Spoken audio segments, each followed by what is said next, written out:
할렐루야, 반갑습니다. 하나님 말씀 보겠습니다. 고린도전서 1장 22절로 24절, 고린도전서 1장 22절로 24절 세 절인데요, 한 목소리로 합독하겠습니다. 고린도전서 1장 22절로 24절 읽습니다. 시작. 유대인은 표적을 구하고 헬라인은 지혜를 찾으나 우리는 십자가에 못 박힌 그리스도를 전하니 유대인에게는 꺼리끼는 것이요 이방인에게는 미련한 것이로되 오직 부르심을 받은 자들에게는 유대인이나 헬라인이나 그리스도는 하나님의 능력이요 하나님의 지혜니라. 아멘. 네. 설교를 준비하면서 가장 어려운 것은 어떤 본문을 택하고 어떤 주제를 가지고 전할 것인가입니다. 설교 내용은 기도하면서 작성을 하면 되는데요, 이게 그냥 필요한 말을 하는 것이 아니고 수많은 성경의 구절과 그 뒤에 감춰진 하나님의 주제들을 그 중에서 이 시기에 이 회중에게 우리에게 주시는 메시지가 무엇인지를 잘 분별하고 전하는 것이 설교자의 책임인 것입니다. 이것이 제 말이 아니고 하나님의 말씀이기 때문이죠. 제가 오늘 본문을 고린도전서 1장 22절로 24절로 정한 것은 두 가지 이유 때문에 그렇습니다. 첫 번째는 우리는 왜 선교지에 가면 쉽게 은혜를 받는가? 여름 단기 선교 갔다가 돌아오면 거기서는 은혜를 충만히 받고 거기서는 왠지 하나님이 가깝게 느껴지고 그런 고백들을 많이 하죠. 근데 돌아오고 나서 며칠 지나면 옛날이랑 똑같아요. 그렇게 됩니다. 선교지에 무엇이 있기에 우리가 은혜를 쉽게 받을까요? 선교지에는 어떤 하나님의 역사가 있기에 우리가 주님과 친밀하게 느껴질까요? 두 번째는 번영신학이라고 있습니다. 예수 믿으면 모든 게 잘 된다는 번영신학. 이 번영신학은 왜 열매가 항상 안 좋을까? 예수님 믿고 병이 낫고 돈이 잘 벌리고 아이들도 잘 되고 장수하고, 이거는 그야말로 복음이죠. 천국도 가는데 세상적으로도 잘 된다, 이런 복음의 메시지. 이렇게 예수님을 믿으면 돈이나 명예나 권력은 얻을지도 모르겠습니다. 하나님이 간절히 구하면 주실 수도 있겠죠. 근데 그렇게 예수님 믿으면 그 결과가 항상 쑥같이 쓰고 어둠의 열매, 악의 열매를 맺게 되어 있는 것을 우리가 확인해 볼 수 있습니다. 긍정의 힘을 주장하면서 1만 장의 유리로 교회를 지었던 수정교회 파산했죠. 예수 믿으면 천국은 따놓은 당상이고 이 땅에서의 모든 삶의 영역 가운데 하나님이 축복하신다는 그런 주장을 했던 그런 교회 내부에서의 부패 때문에 주님의 영광을 가리는 것을 우리가 목도했습니다. 선교지에 무엇이 있기에 선교지에 가면 은혜를 쉽게 받는지, 번영신학에는 무엇이 없기에 거기는 반드시 타락을 하는지, 그것이 바로 십자가인 것입니다. 여러분, 선교지를 가려면 대가 지불이 필요하죠. 시간과 돈과 기회비용을 투자해서 가야 합니다. 그리고 선교지에서 선교하려면 여기서도 전도하는 게 힘든데 선교지에서 전도하려면 매 순간 정말 주만 바라보지 않으면 할 수가 없습니다.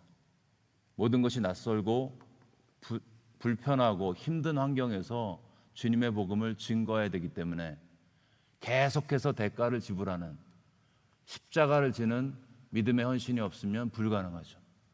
거기에 주의 성령이 역사하셔서 주님을 친밀하게 느낄 수가 있습니다. 번영신학에는 십자가 없습니다. 자기 희생의 메시지도 없습니다.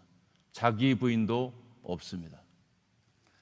저는 오늘 고린도전서 1장 말씀을 통해서 죽어서 사는 신비, 이 십자가가 오늘날 우리 이 땅을 살고 있는 저희들에게 메시지라고, 필요한 메시지라고 믿습니다. 어떤 분들은 목사님, 이 십자가는 하나님께서 이미 다 이뤄 놓으신 거고 우리는 주님이 이뤄놓으신 십자가의 은혜와 베니핏만 누리면 되지, 저에게 그런 거 말고요, 일상의 삶에서 필요한 것들, 어떻게 하면 자녀를 잘 양육할 수 있을지, 부부간의 대화를 어떻게 해야 할지, 인생을 의미 있게 살려면 무엇을 해야 할지, 그런 실제적인 것을 가르쳐 주십시오. 그렇게 질문할 수도 있습니다. 성경 안에서의 양육법, 부부간의 대화법, 이런 거 저도 배우기도 했고 강의도 했습니다. 근데요, 많이 배우는 거 중요하지만 많이 배우고 하다 보면 많이 배운 것이 중요한 것이 아니고 적게 알더라도 실천하고 순종하는 것이 훨씬 더 중요한 것을 확인할 수 있습니다. 그 실천하는 과정에서 하나님이 체험되어지거든요. 체험되어질 때 믿음이 빌드업 되게 되고 그 믿음이 강해지고 하나님을 신뢰하고 의지하고 나아갈 수가 있습니다. 이러한 순종에는 은혜의식이 필요합니다. 여러분, 은혜의식이 없이 순종하려면 율법주의가 됩니다. 내가 무엇을 하려고 할 때 그것이 주님의 은혜에 감사해서 감격해서 나 위에 돌아가신 예수님 때문에 당연히 해야겠다, 이런 마음이 들어서 해야지 은혜가 지배하는 삶이죠. 근데 예수님의 은혜 없이, 십자가의 은혜 없이 내 힘으로 하려고 하면 주님의 멍에는 너무나 무겁고 힘든 것입니다. 또 순종을 하려면 자기 부인이 있어야 되죠. 자기를 부인해야지 말씀을 순종할 수 있습니다. 놀랍게도 예수님이 하라고 하신 말씀은 거의 자기 부인이 없으면 할 수 없는 것들을 하라고 하셨어요. 원수를 사랑하라, 오른편 뺨을 맞으면 왼편을 돌려대라, 오리를 가고자 하면 십리를 가라, 이런 말씀 맨정신으로 못하죠. 자기 부인을 해야지, 내 것을 포기해야지 할 수 있는 것들이죠. 은혜의식이 필요하고 또 하나님 앞에서 자기 부인이 필요한데, 이 은혜의식과 자기 부인은 다 어디서 오냐면 십자가에서 오는 거죠. 예수님의 십자가를 바라볼 때 은혜가 역사하고, 주님이 나 위에 돌아가신 거 기억할 때 나도 주님 위에서 뭔가 해야겠다, 이런 마음이 들기 때문에 십자가를 바라보지 않고는 절대 순종하고 말씀을 체험할 수가 없습니다. 그래서 본문은 십자가에 못 박히신 예수님이 진짜 능력이라고 선포하고 있습니다. 우리가 늘 듣고 늘 생각하고 늘 묵상하는 그런 메시지지만 하나님은 다시 한번 십자가만이 하나님의 능력이라고 말씀하고 있습니다. 십자가는 천국 가는 길을 열어주는 그런 티켓을 주는 그런 방법일 뿐만 아니라, 십자가는 성도들의 매일의 삶 속에서 예배를 드리고 자녀를 양육하고 아이들을 케어하고 부부 생활을 하고 직장 생활을 하고 그 모든 과정에서 반드시 있어야 하는 삶의 방식이라고 말씀하고 있습니다. 이게 오늘 제 설교의 주제입니다. 십자가는 삶의 방식이다. 십자가는 삶의 방식이다.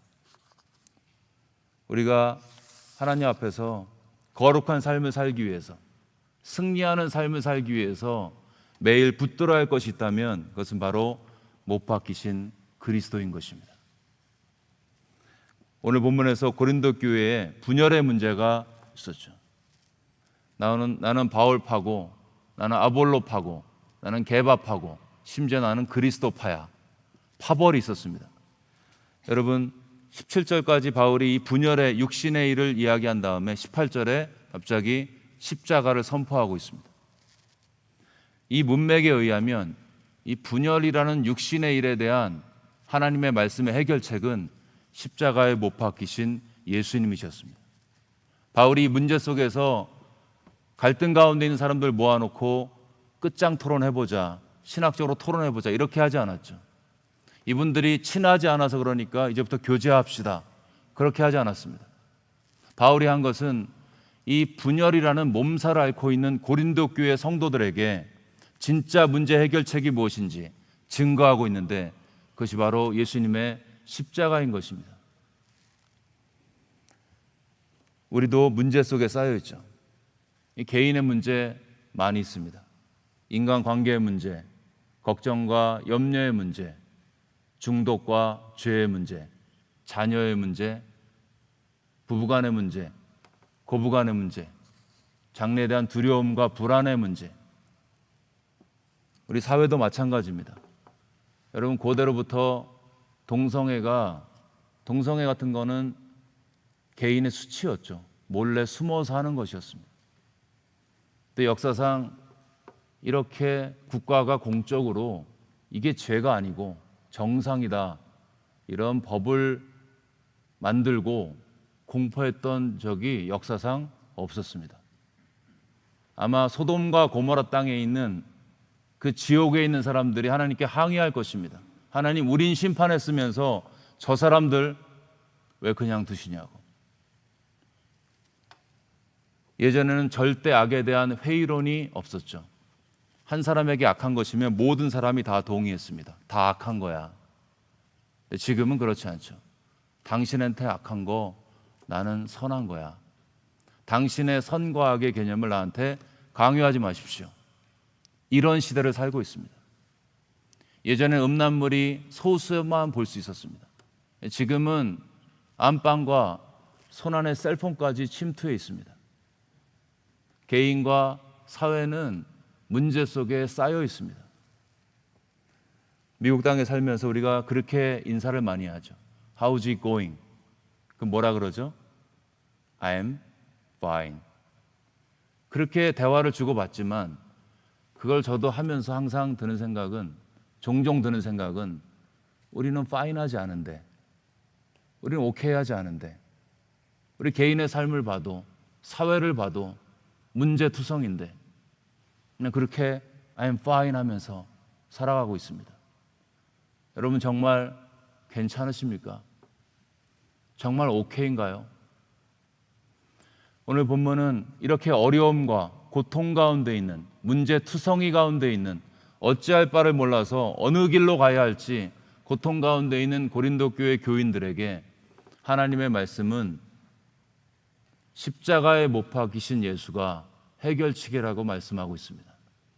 그리고 그분을 붙들 때 이길 수 있다고 우리에게 증거하고 있습니다. 저는 이 예수님의 십자가가 우리 문제의 해결 책임을 확신합니다. 그리고 이것을 붙들 때 개인의 문제뿐만 아니라 교회의 문제도, 가정의 문제도, 목장의 문제도 해결될 것을 믿습니다. 이 문제들 속에서 우리가 붙들면 안 되는 두 가지를 먼저 보겠습니다. 이건 그럴듯하지만 썩은 동아줄이에요. 이거 붙들면 굵어서 그럴듯해 보여서 처음엔 괜찮지만 끊어져서 죽게 되어 있습니다. 능력처럼 보이지만 가짜 능력이죠. 그게 무엇인가? 첫 번째, 표적입니다. 여러분, 유대인들이 구한 것은 표적이었죠. 유대인들에게는 메시아 대망론, 언젠가 메시아가 와서 우리나라를 구원할 것이다, 이런 기대가 있었습니다. 구약의 창세기부터 계시록까지 332가지에 걸쳐서 오실 메시아를 예언했습니다. 이 지긋지긋한 죄의 저주를 끝장낼 메시아가 올 것이다, 그런 기대를 한 거죠. 지정학적으로 봤을 때 놀랍게도 이스라엘 나라 주변에는 항상 세계 최강대국이 있었습니다. 그렇죠? 바벨론, 아수르, 페르시아, 로마, 강대국에 늘 둘러싸여 있었어요. 한국도 비슷하죠. 한국도 전 세계에서 1등부터 5등 국가 중에 4개 국가가 있습니다. 러시아, 중국, 일본. 지정학적으로 멀리 있지만 미국. 비슷하죠. 이건 마치 우리 집 주변에 조폭들이 사는 거랑 똑같아요. 서방파, 김태촌파, 부산파. 얼마나 불안하고 힘들까요? 우리의 삶도 비슷합니다. 이스라엘도, 대한민국도, 우리 개인의 삶도 늘 불안하고 초조하고 시달리고 주만 바라보지 않으면 살 수 없는 그런 삶을 살 수가 있습니다. 근데 이게 우연일까요? 우연이 아닐 겁니다. 하나님의 놀라운 지혜와 지식 가운데 그렇게 배치하신 거죠. 거기에서 어떻게 반응할지 본문은 증거하고 있습니다. 강대국의 고통 중에 구약의 약속을 기억했던 이스라엘 백성들은 메시아가 와서 이 어려움들을 끝장낼 것을 기대했습니다. 이것이 메시아 대망론이죠. 근데 이들이 기다렸던 메시아의 모습은 그가 오면 기적을 행해야 한다. 표적이 있어야 된다. 당연하겠죠. 이 어려운 상황들을 다시 역전시킬 수 있으려면 강력한 능력, 기적이 필요했을 것입니다. 그래서 유대인들에게 중요한 건 표적이었습니다. 예수님께 와서 예수님, 우리에게 표적을, 하늘로부터 오는 표적을 보여주십시오. 예수님이 대답하셨죠. 요나의 표적 외에는 보여줄 것이 없다. 요나는 3일 동안 물고기 뱃속에서 죽음을 경험했죠. 예수님 3일 동안 십자가 처형 후에 죽음을 경험하셨습니다. 예수님이 정말 보여주고자 했던 것은 기적이 아니었고 하늘로부터 오는 기적이 아니었고 그분의 죽음의 십자가였습니다. 물론 예수님이 기적을 행하셨죠. 이 기적을 행하셨는데 죽은 자를 살리시고 5천 명을 먹이시고 이런 기적을 행하셨는데 이런 기적은 기적 자체가 목적이 아니었습니다. 기적은 사인이라고 그러죠. 여러분, 사인은 뭔가를 가리키는 것입니다. 워싱턴 DC 가려고 85번 하이웨이 타고 가다 보면 워싱턴 DC 이렇게 표지판 있으면 그거 보고 다 왔네 하고 거기서 정차하는 사람이 없습니다. 아, 이 길로 가면은 계속 가면은 워싱턴 DC 나오는구나 그러죠. 예수님의 표적을 보고 그게 전부라고 생각하면 그것은 그렇게 미련하게 행동하는 거랑 똑같습니다. 예수님의 표적을 보고 그 표적이 무엇을 가리키고 있는지, 그 표적은 요나의 죽음, 십자가의 죽음을 가리키고 있습니다. 가다가 표적만 보고 체험하고 십자가에 못 박히신 예수님을 만나지 못하면 그 사람은 도중에서 참된 자유함을 체험하지 못하고 예수를 버릴 수도 있습니다. 여러분, 적지 않은 사람들이 예수를 믿고 지금도 기적을 체험하고 병을 고치고 있죠. 근데 불행히도 또 많은 사람들이 그러다가 예수님을 떠납니다. 간절히 기도해서 하나님 불쌍히 여기셔서 병을 고치셨는데 긍휼의 하나님을 만나고 치유의 하나님을 만났지만 못 박히신 예수님을 못 만난 것입니다. 그렇기 때문에 하나님 앞에서 구원과 참된 자유함은 체험하지 못하고 그냥 주변만 얼쩡거리다가 주님께 등을 돌리고 있는 그런 세대 가운데 살고 있습니다. 병이 낫고 기적을 행하는 그런 체험을 통해서 우리가 궁극적으로 체험되어져야 하고 만나져야 하는 분은 못 박히신 예수님인 것입니다. 그리고 그 예수님을 만날 때 실은 진짜 기적을 체험할 수 있습니다. 순서가 중요한 거죠. 기적 자체를 추구하는 것이 아니고 못 박히신 예수님 앞에 개인이 전 존재로 반응하고 아, 이분이 나 때문에 십자가에서 죽으셨구나. 그분의 사랑과 하나님의 은혜 앞에 자신을 포기하고 자신을 던져드리고 그분이 머리에 가시관 쓰시고 손과 발에 못이 박히시고 옆구리에 창에 찔리신 것이 내 죄 때문에 그랬구나. 성령 안에서 그것을 믿음으로 받아들이면서 주님 앞에 믿음으로 반응할 때 그때 우리 심령 안에 새 역사가 나타나기를 시작하고 그 과정 가운데 기적을 체험할 수도 있겠죠. 근데 기적 자체가 추구의 대상이 돼서는 유대인들처럼 예수님을 만날 수가 없습니다.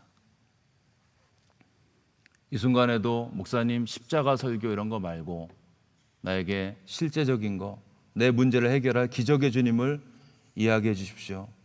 주님이 기적을 행하실 수도 있는데 그런 목적으로 주님께로 오는 거 전혀 문제가 없지만 그 과정에서 반드시 만나야 할 분이 예수님의 십자가인 것입니다. 표적만 구하면 암이 낫고도 예수님을 버릴 수 있습니다. 기적만 추구하면 목사가 되고 직분자가 되고 오래 예수님을 믿어도 죽음이 두려울 수 있어요. 죽음 앞에 벌벌 떨 수 있습니다. 표적만 구하면 예수님 안에 있는 기적은 체험하지만 예수님과의 연합은 일어나지 않습니다. 예수님과의 연합이 일어나지 않으면 참된 자유함, 영혼의 구원, 승리 체험할 수 없습니다. 기적 체험하고 주님을 구하지 않고 만나지 못하면 공허하거든요. 그럼 어떻게 되냐면 더 큰 기적을 추구합니다. 더 큰 체험을 추구하죠. 그러다가 점점 잘못된 길로 가게 되어 있습니다. 그 과정 가운데 악령이 역사하기를 시작합니다. 그래서 처음에 성령으로 시작했다가 가면서 이상해지는 경우가 종종 있죠. 왜 그럴까요? 그 체험을 통해서, 하나님이 주신 체험을 통해서 결국 예수님을 붙들고 예수님을 추구하고 예수님을 사랑하고 십자가를 붙들어야 하는데 그것보다 다른 간식거리를 찾아서 헤매는 거죠. 여러분, 표적이 있습니다. 예수의 이름으로 지금도 능력이 나타납니다. 그런데 표적보다 중요한 거 예수님의 십자가인 것입니다. 기적이 목적이 되면 실패합니다. 예수님이 우리의 목적이 되어야 합니다. 어떤 예수님이요? 십자가에서 못 박히신 예수 그리스도. 그분을 바라보고 그분을 묵상하고 그분을 선포할 때, 그분을 나누기 시작할 때 거기에 승리의 비결이 있습니다. 붙들며 망하는 가짜 능력 두 번째, 지혜죠. 지혜. 헬라인들의 갓은 지혜였습니다. 지혜가 그들의 하나님이었어요. 그들은 늘 새로운 것을 듣고 싶어 했습니다. 이해되는 걸 좋아했고 논리적인 것을 좋아했습니다. 그리고 복잡할수록 좋아했어요. 쉽게 설명할 수 있는 것도 어렵고 복잡하면 이게 진짜 뭔가 있는 것 같다, 이렇게 반응했습니다. 소피스트들이 그랬죠. 얘들은 말을 만들었습니다. 말을 논리로 만들다 보면 말은 맞는 것 같은데 결론이 이상해져 버리는 이런 현상들이 생겼고, 그래서 그들을 궤변론자라고 불렀죠. 말이 화려하고 유창한데 들으면 고개는 끄덕여지는데 그 열매가 쓰고 말이 되지 않는, 그래서 저건 궤변이다, 이런 표현들을 했습니다. 전에는 제가 말 잘하는 사람들한테 혹해서 많이 속은 적이 있어요. 이분 정말 대단한 분이구나.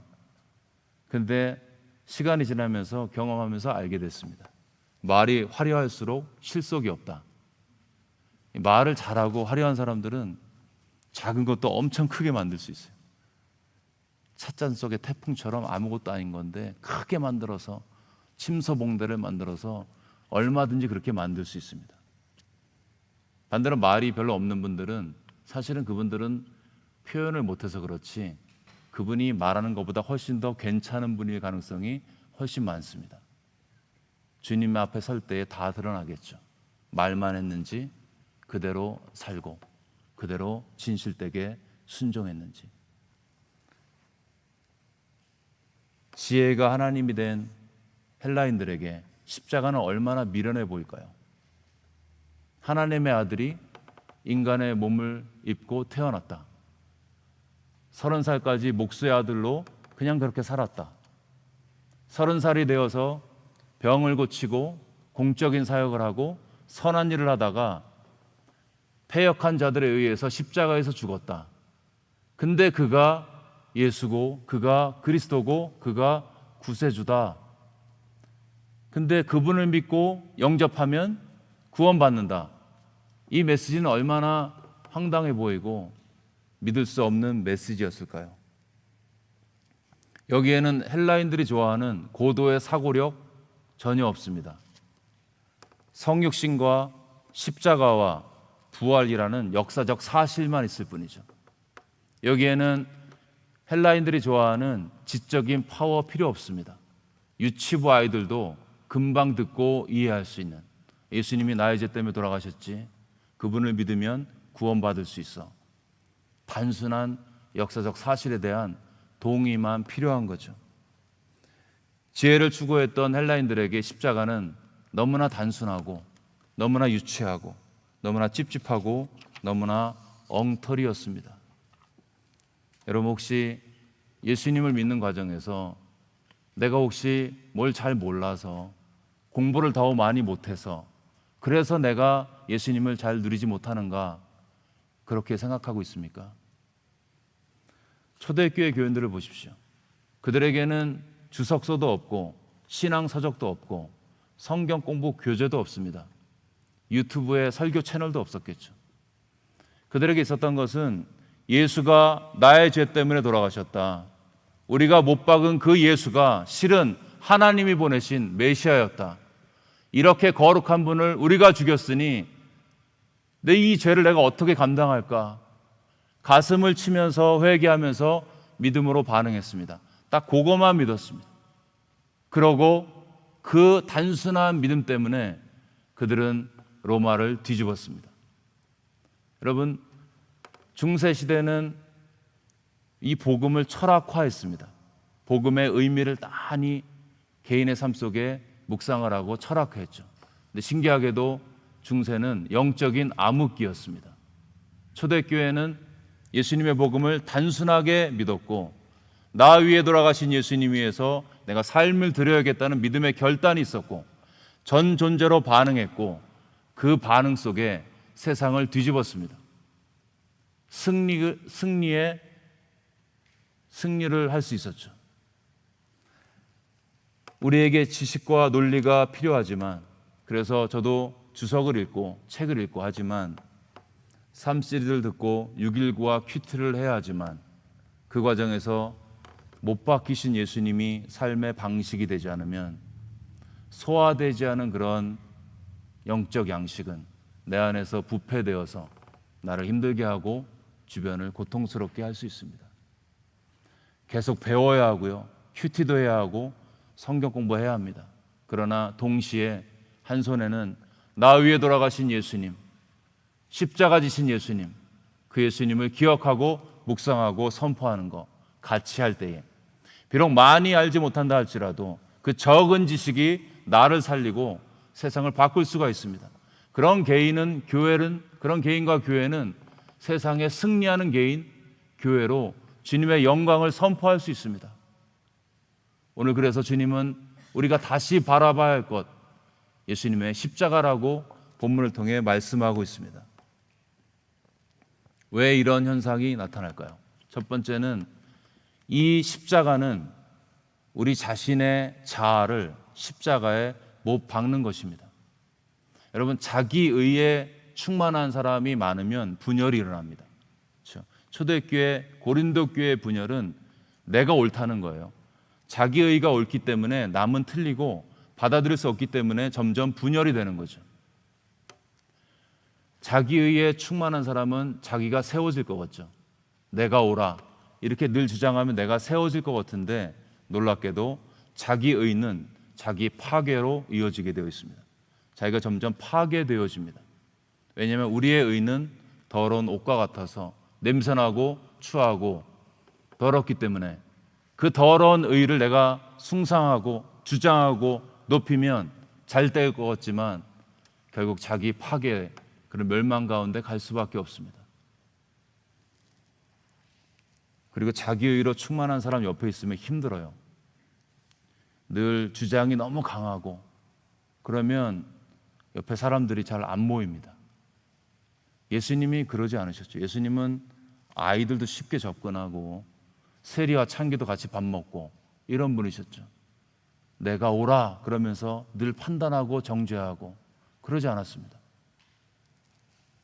이 치명적인 자기의, 내가 옳다고 주장하는 나의 의, 여기에 사망 선고를 내리는 것이 예수님의 십자가죠. 이 본문에서 베드로는 성경을 많이 썼으니까 나는 바울은 성경을 많이 썼으니까 나는 바울파야. 베드로는 예수님의 지상사역을 같이 했기 때문에 베드로가 진짜야. 이런 생각 때문에 다 분열이 되는 거죠. 근데 이런 분열 가운데 있는 성도들에게 못 박히신 예수님이 기억되어지고 그분이 묵상되어진다면 어떤 현상이 일어날까요? 사실은 베드로, 바울 불쌍한 죄인에 불과해. 예수님의 은혜가 필요한 죄인이야. 그러니까 베드로와 바울이 감히 예수님의 레벨에 올라가서 파당을 칠 수 있어? 불가능하지. 자아의 생각에 예수님의 십자가가 적용이 되면 싹 정리가 되는 거죠. 그리고 내가 파당을 지어서 당이 지어져서 교회가 분열되면 그러면은 교회는 주님의 몸인데 머리 대신 예수님이 얼마나 힘드실까? 이 생각을 하게 되겠죠. 예수님의 십자가를 바라볼 때. 그러면은 내가 지금 마음에 안 들어도 머리 대신 예수님 때문에 참아야겠다. 자신을 겸비시키고 또 원수를 사랑하는, 화해하는 과정 가운데 나아갈 수 있겠죠. 십자가는 우리 자신의 의와 생각 가운데 사망을 선포할 수 있습니다. 그래서 십자가를 묵상하면 승리할 수 있는 거죠. 십자가가 능력인 것입니다. 또한 십자가는 어둠의 영을 제압하는 하나님의 능력인 것입니다. 십자가 주장하고 십자가를 선포할 때 귀신이 쫓겨나가고 벌벌 떨면서 도망갑니다. 여러분, 우리 문제 적지 않은 부분이 영적인 부분이 있어요. 우리 육신의 문제도 있고 세상의 문제도 있지만 어둠의 영이 역사합니다. 실제로 안 보여서 그렇지. 근데 우리가 십자가를 바라볼 때에 예수님의 그 파워가, 십자가의 은혜가, 원수의 머리를 박살내신 예수님의 십자가의 그 능력이 그 개인의 삶에 역사하겠죠. 그럼 나는 서서히 어둠의 영향력으로부터 서서히 벗어나게 되어 있습니다. 왜 그런지 모르지만 죄가 이겨지게 되고, 왜 그런지 모르지만 원수가 이뻐지게 되고, 왜 그런지 모르지만 내가 견딜 수 있는 능력이 생기고, 그 영적인 부분이 분명히 있습니다. 그래서 예수님의 십자가를 바라보는 게 승리의 비결인 것입니다. 또 하나는 우리가 십자가를 바라볼 때 성령이 역사하십니다. 여러분, 성령은 우리의 마음을 기쁘게 해주려고 오신 치어리더가 아니죠. 성령은 의와 죄와 사망에 대해서 세상을 책망하시고 예수가 그 모든 문제의 해결책이라는 것을 확신시켜 주시는 예수의 영이시죠. 그 성령이 역사하시려면 우리가 주님을 바라볼 때 그 성령이 역사하실 수밖에 없습니다. 그러니까 승리를 할 수 있는 거죠. 저도 이 설교문을 적으면서 이제 복잡한 일이 많아서 그러다가 예수님의 십자가, 구속, 은혜 이런 걸 적을 때 제 마음에 성령이 역사하신 것, 그거를 봤습니다. 지금 이 순간에도 여러분 중에 정말 예수님의 십자가만 바라보고 거기에 반응하면 성령은 반드시 역사하십니다. 그리고 그 성령의 위로와 회복 안에서 그 사람은 일어설 수가 있습니다. 이게 능력이죠.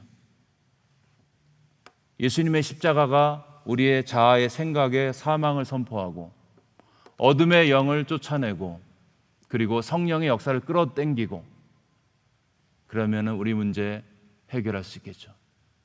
그래서 예수님의 십자가를 매 순간 바라보고 의지하고 선포하는 것이 승리의 비결이라고 본문은 말씀하고 있습니다. 이제 십자가의 삶의 방식을 생각해보고 마치겠습니다. 첫 번째는 따라서 하겠습니다. 오늘 죽어 내일 산다. 시작. 오늘 죽어 내일 산다. 다시 한번 합니다. 오늘 죽어 내일 산다. 오늘 죽어 내일 산다. 여러분, 십자가는 오늘 죽는 겁니다. 죽는 거 좋아할 사람 없죠? 예수님 잡으려고 군대들이 왔을 때 베드로는 칼로 반응했습니다. 칼을 빼서 그 대제사장의 종의 귀를 베어버렸죠. 예수님이 베드로 잘했어, 넌 나의 수제자야, 이렇게 칭찬했을까요? 그러지 않았습니다. 칼을 칼집에 꽂으라. 내가 아버지의 주시는 잔을 마시지 않겠느냐. 베드로는 칼로 반응했습니다. 예수님인 하나님이 주시는 잔을 먹겠다고 십자가로 반응했습니다. 칼하면 생각나는 종교가 있죠. 칼이냐 코란이냐. 코란을 안 믿으면 죽이겠다는 겁니다. 무섭죠. 근데 예수님의 기독교에는 칼이 없습니다. 거기에는 손해를 봐도 자기 희생을 하고 섬기고 망하는 길처럼 보여도 어려워 보여도 내가 죽는 길처럼 보여도 가는 것입니다. 이게 십자가의 길이죠. 근데 이 십자가로 주님이 세상을 이기시고 또 믿는 자들에게 동일한 삶을 기대하고 계십니다. 혹시 우리의 삶에서 베드로처럼 칼로 반응하고 있는지, 더 큰 칼을 가져와라, 이 칼 잘 안 드니까 더 날카롭게 만들어서 한 칼에 베어버릴 거야, 더 큰 칼을 갈고 있는지, 아니면 주님처럼 아버지의 주신 잔을 내가 마시겠습니다, 사역을 해도 하나님이 원하신 것을 하겠습니다, 내가 하고 싶은 거가 아니라 예수님이 기뻐하시는 그 일을 하겠습니다, 고통스러워도 맞으면서 가겠습니다. 여러분, 더 큰 칼로 사역하면 성공을 할 수 있어요. 큰 사역, 대형 교회도 이룰 수 있습니다. 근데 공허하게 되어 있습니다. 마음이 공허하기 때문에 힘들어요. 그 안에 예수님의 십자가의 은혜가 역사하지 않기 때문에 영혼 안에 뿌듯한 느낌, 감사와 감격, 이런 거 별로 없습니다. 칼로서 사역할 거냐, 아니면 하나님이 주신 잔을 마심으로써 사역할 것인가? 본문은 우리에게 묻고 있습니다. 놀랍게도 이 오늘의 죽음은 죽음 자체를 위한 죽음이 아니죠. 내일 살기 위해서 죽는 것입니다. 긴 호흡으로 멀리 보는 거죠. 누구든지 나와 복음을 위하여 자기 목숨을 잃으면 구원할 것이라. 오늘 죽으면 내일 산다는 거죠. 참으면 왕노릇 할 것이다. 오늘 참으면 내일 왕이 된다는 것입니다. 여러분, 십자가는 그 자체가 종착역이 아니죠. 종착역은 죽음을 이긴 부활인 것입니다. 영원히 사는 거죠. 영원히 살 거, 영원 안에서 승리할 거, 믿음으로 땡겨서 바라보면서 미실현된 미래가 실제임을 확신하면서 오늘의 고통을 이겨내는 것입니다. 이게 진짜 파워죠. 그 파워가 있으면 아무리 어렵고 힘들어도 견디며 나아갈 수가 있습니다. 이렇게 주님의 십자가와 부활을 바라보면 생각보다 현재의 고통이 견딜만해져요. 여러분, 사역하다 보면 사역 대상자가 속썩일 때 많이죠. 아무리 잘해줘도 말을 안 듣고 버팅기고 괴롭고 고통스럽습니다. 근데 그 순간에 예수님의 십자가와 부활을 적용해서 보면 이렇게 생각할 수 있어요. 이 지체가 이렇게 반응하는 것은 아직 잘 몰라서 그래. 언젠가 내 마음을 당신이 알게 되겠죠. 당신이 날 오해해도 언젠가 이 세상의 모든 비밀이 다 드러날 때 내가 어떠한 마음으로 당신에게 사역했는지, 어떠한 마음으로 중보하고 기도했는지 알게 될 것입니다. 예수님의 십자가를 바라보고 십자가 뒤에 부활을 바라보면 이런 생각들이 들게 되어 있습니다. 다시 일어나겠죠. 다시 일어서서 그 지체에게 가서 다시 한번 권면할 수 있습니다. 그리고 사실은 그 버팅기는 지체가 강한 것 같지만 우리가 더 강해요. 우린 예수님의 은혜가 있기 때문에 넘어졌다 금방금방 일어날 수 있죠. 세상에 있는 사람들은 강해 보이지만 강하지 않습니다. 큰 소리 치는 거죠. 큰 소리. 결정적인 순간에 무너지게 되어 있습니다. 그것을 믿기 때문에 우리는 이 일을 끝까지 하는 것입니다. 두 번째, 애들을 키우다 보면 부모의 마음을 몰라줘서 속상할 때가 많이 있죠. 이거 저렇게 하면 안 되는데 애들이 엄마 아빠 마음 몰라주고 엄마 아빠 밉다 그러고 뻗팅기고 반항할 때, 그럴 때 네가 어떻게 이럴 수 있냐, 내가 널 어떻게 키웠는데, 그러면서 다그치면 더 빗나가게 되어 있습니다. 네, 그럴 때에 예수님의 십자가와 부활을 통해서 긴 호흡으로 보면 이렇게 기도하죠.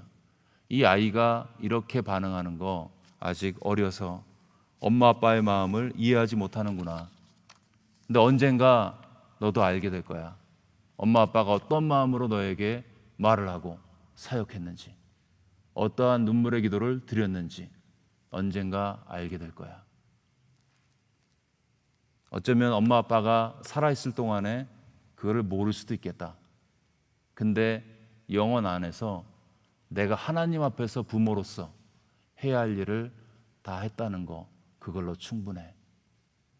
그리고 너도 너 자녀가 태어났을 때 너희 자녀에게 동일한 말을 하면서 엄마 아빠가 어떤 마음으로 했는지 알게 될 거야. 이러면 되게 여유가 생기겠죠. 눈앞에 있는 아이의 반항, 뻗팅기는 거, 엄마 아빠가 싫고 가족이 싫고, 그런 말도 안 되는 이야기, 그 말 속에 내가 찔리고 아파하고 고통스러워하지만 영적인 관점으로 다시 재해석하면 이런 마음이 듭니다. 그러면은 굉장히 여유가 있어지면서 나에게 발길질을 하고 나를 찌르는 그 아이를 넓은 품으로, 큰 팔로 여유 있게 안아줄 수 있는 파워가 생기게 되는 거죠. 이게 십자가의 능력인 것입니다. 십자가의 방식, 오늘 죽어서 내일 사는 것입니다. 두 번째는 내가 죽어 남을 살린다. 내가 죽어서 남을 살리는 것입니다. 바울이 그런즉 사망은 우리 안에 역사하고 생명은 너희 안에 역사한다. 바울이 고난과 환난과 십자가의 삶과 사역을 했죠. 놀랍게도 그렇게 해서 얻어진 생명은 바울 안에 역사하지 않고 너희 안에 역사한다, 이렇게 말씀하고 있습니다. 고생은 바울이 하고 베니핏은 다른 사람이 얻는 거죠. 십자가는 내가 지고 십자가의 축복은 다른 사람이 누리는 것입니다. 내가 죽어 남을 살리는 거, 이게 파워인데요, 그러고 싶지 않죠. 우리는 나는 내가 살아야 되는데, 내가 세워져야 하는데, 다 그러고 싶지 않습니다. 세상은 다 그렇게 살아가요. 우리도 그렇게 살아가고요. 근데 그런 이기적인 세상 가운데서 나는 내가 죽어서 남을 살릴 거야, 이렇게 살기 시작하면 그게 파워죠. 그게 능력이고 그게 하나님의 영광을 선포하는 것입니다. 성령이 충만해서 그런 감동이 되면 그 기도할 수 있습니다. 주님, 나보다 내 옆에 있는 집사님 잘 되게 해주십시오. 우리 자녀보다 저 집에 있는 아이 힘들어하는데 하나님 고쳐주십시오. 이 기도 가능할까요? 가끔 성령 충만하면 가능합니다.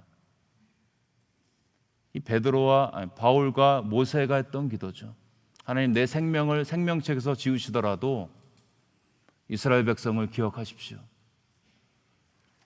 내가 죽어서 남을 살리는 거, 이기적인 인간에게 기대할 수 없습니다. 누구만 할 수 있느냐? 십자가를 바라보면서 저 죄 없으신 분이 나 때문에 죽었지,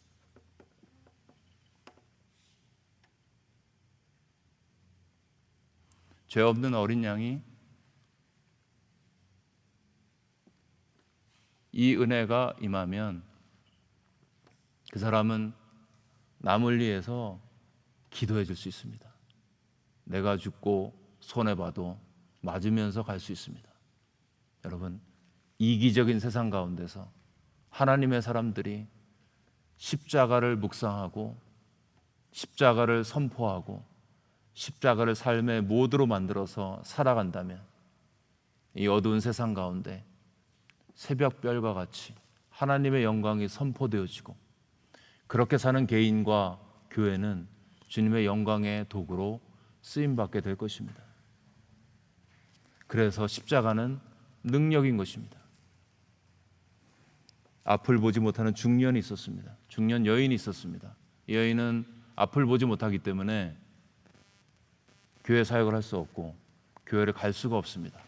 대신 이 여인은 가정에서 전 세계에 있는 선교사님들을 기억하면서 기도 중에 아프리카도 가고 아시아도 가고 중동도 가고 중보 기도의 용사로 섰습니다. 문제는 그 남편이 알코올 중독인데 기도하는 아내가 꼴보기 싫어서 볼 때마다 말로서 학대하고 때리기도 합니다.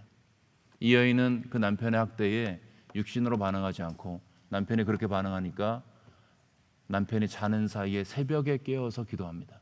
여전히 기도 가운데 선교사님들을 축복합니다. 몇 년 후에 그 교회에 침례식이 있었습니다. 그 중에 한 명이 그 남편이었어요. 침례 간증을 이렇게 합니다. 나는 기독교에 대해서는 얼마든지 반박할 수 있습니다.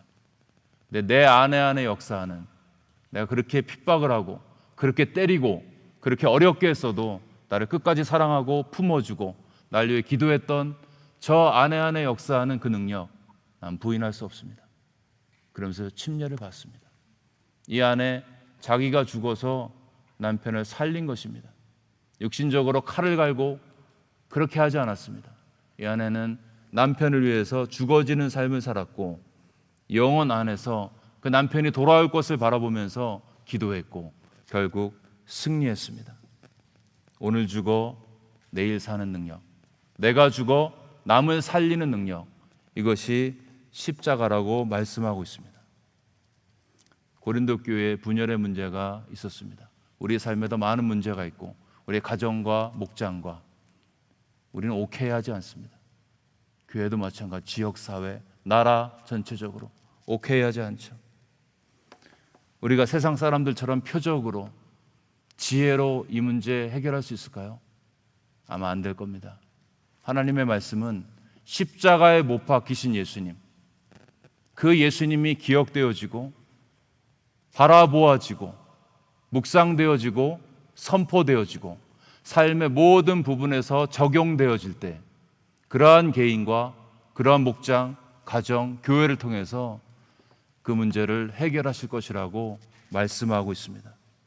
불행히도 우리는 이 예수님의 십자가를 예수님 처음 믿을 때 잠깐 묵상하고 잘 안 하죠. 못 박히신 그리스도는 육신의 생각을 끝장내고 어둠의 영을 제거하고 성령을 역사를 끌어당기는 하나님의 능력이 되는 것입니다. 개인과 교회는 더 많은 능력으로 세상과 경쟁하지 않습니다. 우리는 오늘 죽어서 내일 사는 십자가의 능력, 내가 죽어 남을 살리는 십자가의 능력으로 세상과 경쟁합니다. 모임에서 누가 더 멋진 일을 많이 해내었는가, 이것이 묵상되어지고 나눠지는 게 아니고, 모임에서 내가 얼마나 예수님 때문에 자기를 죽였는가, 자기를 포기했는가, 이런 고백이 자연스럽게 드러나고 그 고백이 칭찬되어지고 격려되어지는 그런 교회가 되시기를 주의 이름으로 축원합니다.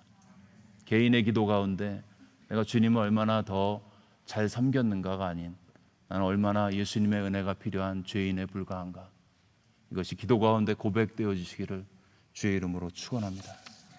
내가 십자가를 지는 만큼 주님의 능력자가 될 수 있습니다. 이 아침에 표적과 지혜 같은 가짜 능력 말고요, 못 박히신 예수 그리스도, 나 위해 죽으신 예수님, 그분을 바라보심으로 진짜 능력자가 되어서 개인과 교회를 통해서 하나님의 영광을 선포하시기를 주의 이름으로 축원합니다. 기도하겠습니다.